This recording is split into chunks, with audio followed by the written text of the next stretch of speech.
I'm going to do a recording of the book that I wrote with my granddaughter, Charlie. It's called the Thanksgivington Christmas. My thought was that if your little kits, which is what they call uh, little rabbits, get restless on Thanksgiving Day when they're at your house, then you can sit them in front of the computer or laptop and they can listen to the story of the Rabbitants of Thanksgivington and their Christmas. So Charlie and I had a lot of fun putting this book together. She took most of the pictures, and I'm sorry I won't be able to show a lot of them to you. I'll try to show a few because they're pretty clever. we're we're going to learn about the Rabbitants that live in Thanksgivington, and the first rabbit is Sweet Sally. Kitty, where are you? I'm going to work now. I'll see you tonight. Meow. Oh, please don't be that way, Kitty. You have to find a way to turn your sad feelings into happy feelings. Meow, meow, meow, Kitty said. Sally just didn't have the time or the patience to deal with Kitty right now. She had 30 minutes to walk the 15 blocks to work, which was just enough time to forget about grumpy old Kitty and collect her thoughts before she would be at the bakery. Sally owns Sweet Sally's Bakery. It's the only bakery in Thanksgivington. Sally and Kitty moved to Thanksgivington several months ago. They rented a small little rabbit hutch, and Sally opened her very own bakery. Little did she know Thanksgivington is the last place she should have located her new business. You see, many Rabbitons have left the little town. Therefore, the merchants have fewer customers, and everyone is struggling to make ends meet. Next to Sweet Sally's bakery is Harry's flower shop. Harry is already at his shop this morning, watering and pruning his beautiful plants. Harry has very few fresh flowers now because he can't sell them before they become wilted. He remembers the days when customers were coming and going and the bells over the entrance door jingled all day long. Now the only rabbits that come through his door are fellow business owners who are trying to pass the long hours of the quiet days. When the bells jingle, Harry usually jumps. As Harry completes his chores, Watson, the mailman, enters. Watt is hard of hearing and doesn't know why Harry is so jumpy. Morning, Harry. You seem pretty nervous these days. Don't you have some lavender in here? The missus says the odor of lavender calms people right down. Hello, Watt. I hope you're not bringing me more bills. I can't pay the ones I already have. What? Oh, no. I just have some bills, Harry. I was hoping you would hear from your sister. I saw the letter you sent her last week. Did you ask her to come to Thanksgivington for Thanksgiving? No, Watt. She's busy with her bunnies. She has 3 in school now, and as you well know, there's nothing for them to do in Thanksgivington. Well, Watt says, even if they did come, they wouldn't have anything to do. I've got to go, Harry. Have a nice day. You too, Watt. In Watt, onions have an odor. Flowers have a scent. Here's a picture of Watt and Harry.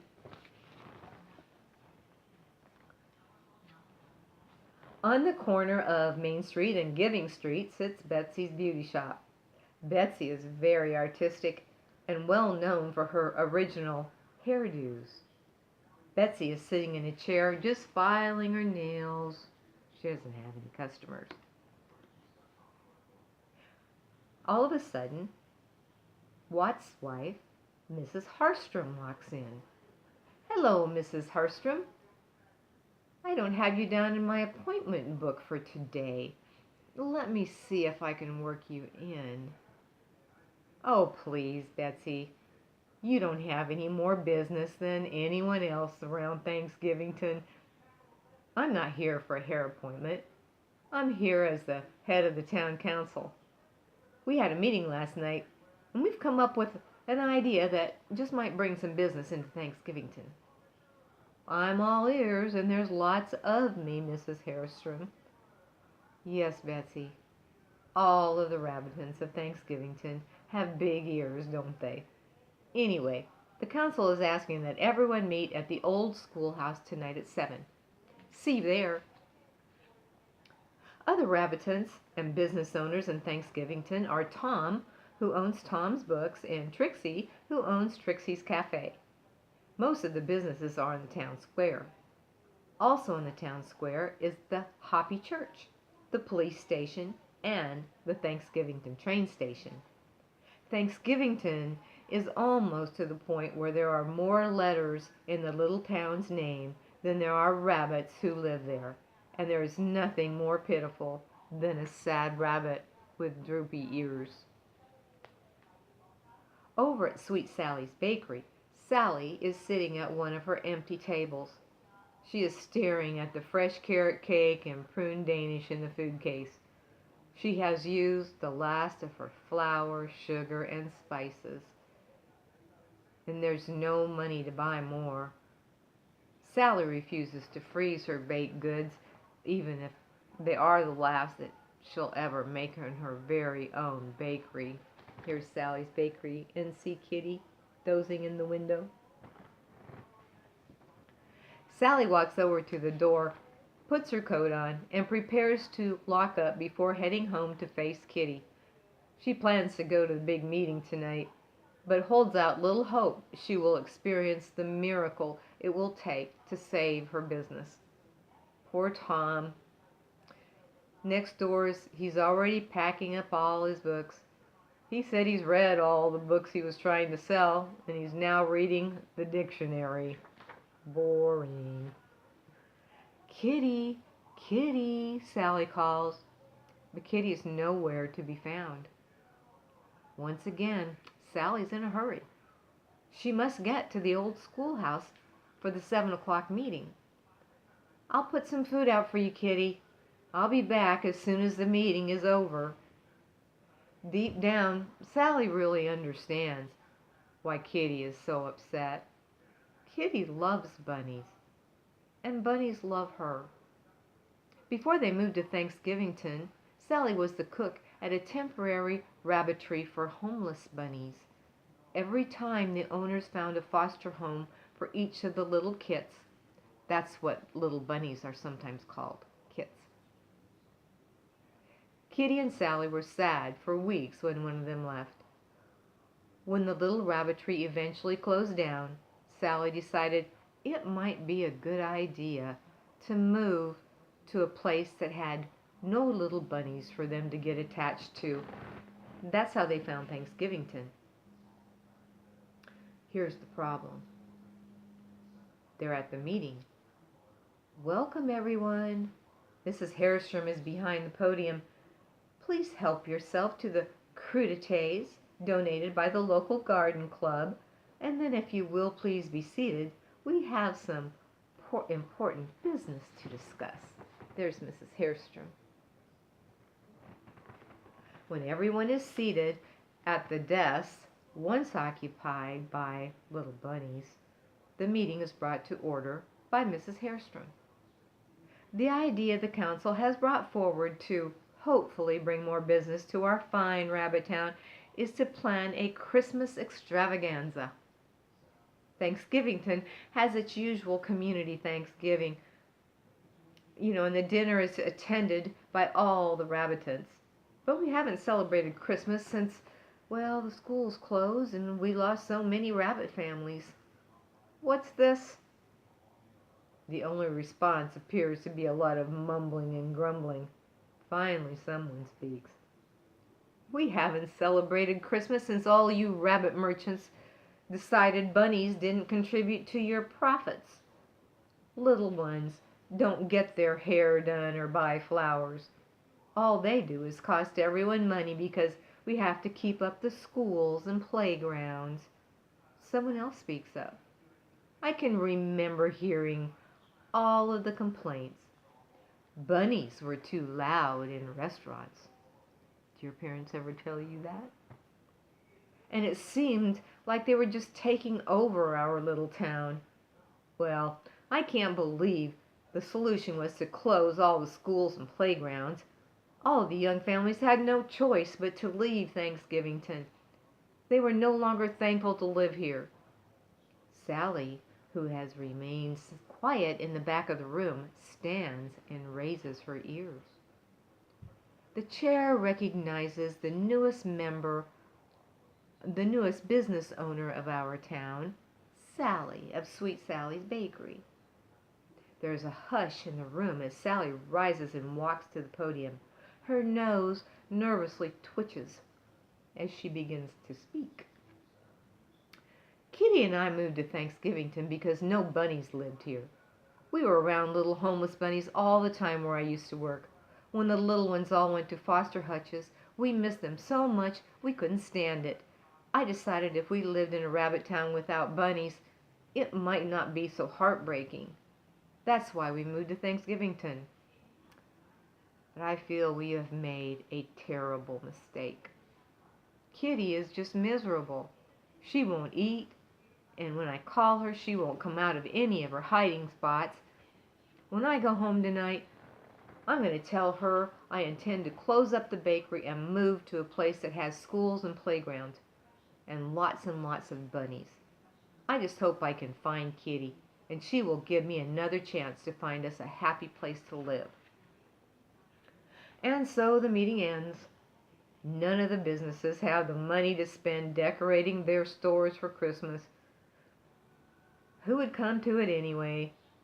Certainly not the families who left Thanksgivington to live in a more welcoming rabbit town. Well, it appears Thanksgivington is doomed. Unable to find Kitty, Sally postpones closing her bakery. She has managed to sell all but one big round table and some chairs. With the money, she will manage to keep the lights on and purchase enough ingredients for a few more cakes and pies and Danish. That will give her a little time to decide what to do. Off in the distance, Sally hears the sound of the train nearing Thanksgivington. As it pulls into Thanksgivington train station, she notices there's a new engineer running the train. Russ, the conductor, looks at his pocket watch as the train comes to a stop in front of the station. He too notices there's a new engineer. Here's the new engineer in the train station. Hello there. Welcome to Thanksgivington. I'm Russ. They call me the conductor, but I take care of all things train related in our little rabbit town. I don't believe I know you. Nice to meet you, Russ. I'm Mr. Beasterhop. I volunteered to engineer the train for a few weeks while the regular engineer is on vacation. I was really surprised there were no passengers coming this way. Well, that's not surprising, Mr. Beasterhop. The curious thing is there is no one leaving Thanksgivington today. Our little town has dwindled in size, and as you can see, many of the businesses on the square here have closed, and the owners have moved to more prosperous rabbit towns. If you don't mind my asking, Conductor Russ, why would anyone want to leave such a pretty little rabbit town? Well, it started when some of the older and more crotchety rabbitons decided to close the schools and playgrounds. They thought the upkeep was too costly. Their feeling was little kits didn't contribute anything to Thanksgivington but work and expense. It certainly looks like the little town is suffering the consequences of the short-sighted decisions of just a few, Mr. Beasterhop remarks sadly. Say, Conductor Russ, is there a place I can get a good cup of carrot juice? Sure thing, Mr. Beasterhop. Do you see Sweet Sally's Bakery over there? Sally makes a good cup of carrot juice, and her Danish are the best. Unaware that she's about to get a paying customer, Sally is still seated in her only remaining table. When the train engineer walks in, she is startled and spills carrot juice down the front of her white apron. Excuse me, I'm Mr. Beasterhop. I didn't mean to startle you, but Russ, the conductor over there, said I could get a good cup of carrot juice here. I hope that wasn't your last cup." "Oh, certainly not, Mr. Beasterhop. I just made a fresh pot. Would you like a prune Danish? They're straight from the oven." Mr. Beasterhop sits back to enjoy his juice in Danish. Sally continues to talk. "Are you by any chance related to the Beasterhops who Beastertown was named for?" "Yes, ma'am. I'm the mayor of Beastertown. I'm the rabbit who rides on a bicycle. As a matter of fact, most of our rabbitants ride bikes now." "Please call me Sally. You must ride trains as well, Mr. Beasterhop. Didn't I just see you engineering the train?" "Well, yes, Miss Sally. I'm what you might call a jack of all trades. Rusty, the regular engineer, needed to take a little time off, so I volunteered to help out for a few weeks. I'm enjoying seeing a bit of the countryside and meeting new rabbits. I was just talking to Russ about the problems the town's having. Didn't the rabbitants of Thanksgivington know that without little kits, no rabbit town can survive? Well, Thanksgivington is a beautiful place to live, Mr. Beasterhop, but because all the rabbits who live here are older and have no children, it's not likely to grow. How will we ever be able to convince young rabbits with families to move here after the way they've been treated in the past?" Mr. Beasterhop's thinking. "Give me a couple of days, Miss Sally. I'll come up with a plan. But right now I've got to get that train back to Beastertown. By the way, that was the best carrot juice and prune Danish I've ever had. Thank you." All the way back to Beastertown, Mr. Beasterhop thinks about Thanksgivington and the nice people he met there. The train rolls down the tracks, past little towns with schools, playgrounds, and churches. There must be something that can be done to help Thanksgivington be able to save their town. Mr. Beasterhop could tell they had learned every rabbit town needs bunnies to make it complete. He thinks about his own family. Mrs. Beasterhop volunteered at the church today. His smaller kits will be staying with their loving grandparents while she's away helping others. The little bunnies will have so much fun playing with their cousins after school. Then he thought about those wonderful occasions when they were able to get the whole family together. It was during those times some of their best memories were made. "That's it," he shouts, even though there is no one to hear him. Mr. Beasterhop has a great idea, and he can't wait to get to Thanksgivington tomorrow to tell Russ, the conductor, and Miss Sally all about it. Well, when the rabbitants in Thanksgivington hear about Mr. Beasterhop's plan, they all want to gather together for another town meeting. Even Mrs. Hairstrom is excited. So for the second time in a week, all are gathered as Mr. Beasterhop walks to the podium in the old schoolhouse. "My dear new friends," he begins, "I have talked with many of you and expressed my sadness at the thought of the hard times you have all endured. If I may, I would like you to show you your true feelings as you answer a few questions by a show of ears.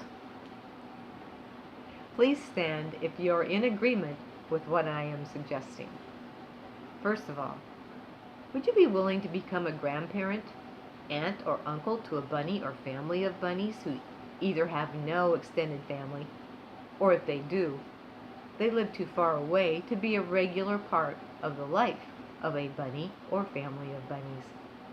Almost every rabbiton of Thanksgivington is in attendance. You could have heard a pin drop."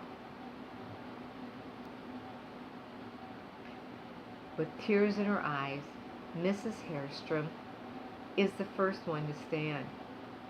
Her husband, Watt, who couldn't hear the question, stands and looks at his wife with concern. "It's okay, Watt," Mrs. Hairstrom shouts. "We get to be grandparents. Isn't that wonderful? Oh my goodness, I must start preparing for Christmas." Mr. Beasterhop smiles and says, "That brings me to my next idea. This morning I was on the train route. I stopped in several rabbit towns. At each stop I talked to the local merchants and asked if there were rabbits in their town who didn't have big families. Of course, each town had a few, but then I came upon a rabbit town that was having a problem of a different sort.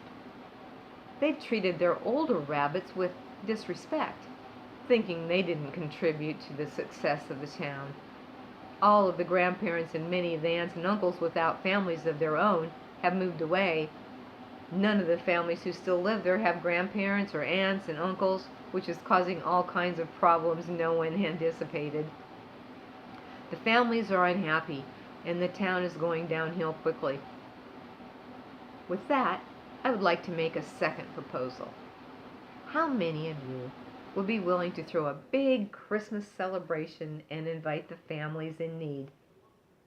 I realize that many of you don't have extra money, but if you work together, I'll bet you can come up with a fine celebration." All of the rabbits' ears stood but one.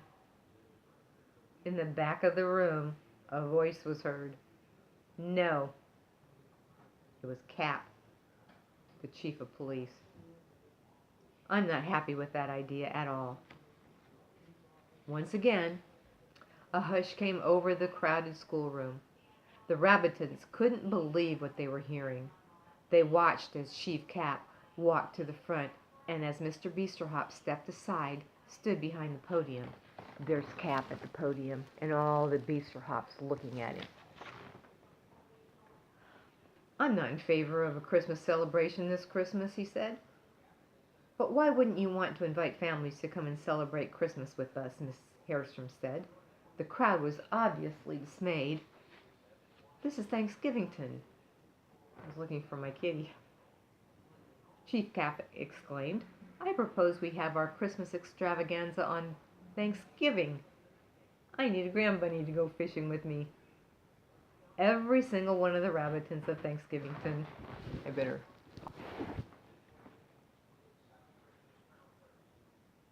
I had to let my kitty in. Every single one of the Rabbitons of Thanksgivington voted to have a Thanksgivington Christmas extravaganza on Thanksgiving Day, and Mr. Beasterhop promised to spread the word to all of the communities along the train route. The Rabbitons began to plan a huge gathering to be held in the pellet room at Trixie's Cafe. Sally will be making so many Christmas cookies they will be coming out of their ears, and that's a lot of Christmas cookies. There's Sally's making Christmas cookies. And there's the town.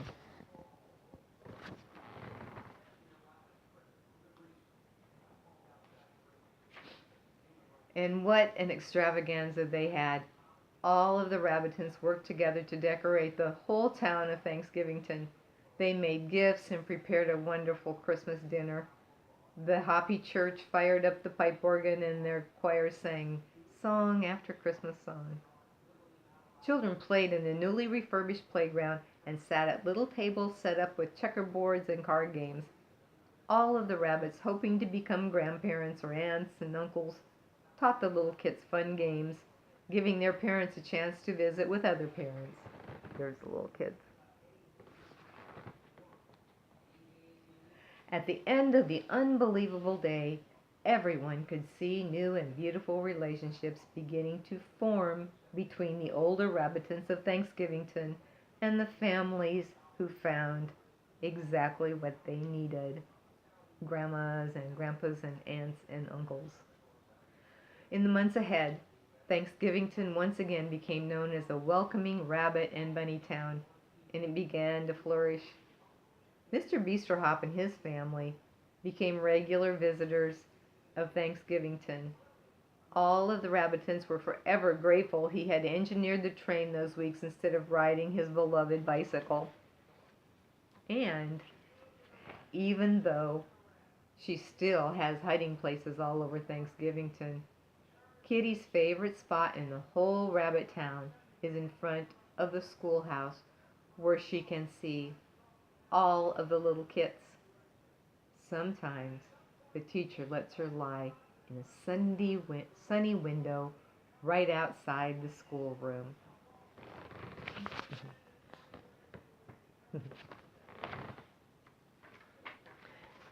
This is a Christmas decoration Charlie found.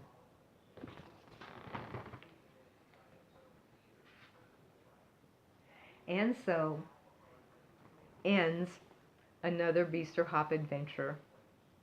I hope you really enjoyed it and have a happy, happy, hoppy Thanksgiving.